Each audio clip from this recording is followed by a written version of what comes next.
2 महत्त्वाच्या गोष्टी जर तुम्हाला कॅबिन क्रूचा इंटरव्ह्यू क्लिअर करायचा असेल. सो माझ्या पर्सनल एक्सपिरियन्सनुसार मी सुद्धा तेच फॉलो केलं आहे, ते तुम्हाला सांगणार आहे. यूट्यूबवर तुम्ही बेसिक इंग्लिश व्हिडिओज बघू शकता, ज्याने तुमची day by day English improve होऊ शकते आणि तुम्हाला कॉन्फिडन्स येईल इंग्लिश बोलताना. सो विदाऊट एनी क्लासेस, तुम्ही क्लासेसमध्ये पैसे वेस्ट न करता तुम्ही यूट्यूबवरनं इझिली इंग्लिश लर्न करू शकता.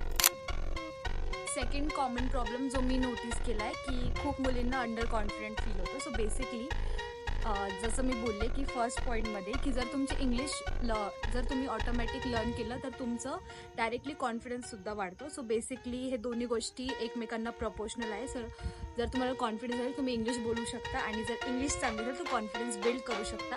आणि इफ इन केस नसला पण तर तुम्ही इंटरव्ह्यूमध्ये जेव्हा जाणार तर तेव्हा कॉन्फिडन्स थोडा फेक करा, ज्याने की तुमचा इंटरव्ह्यू क्लिअर होतो. डोंट वरी, जर मी केलं आहे तर तुम्ही पण करू शकता. So all the best.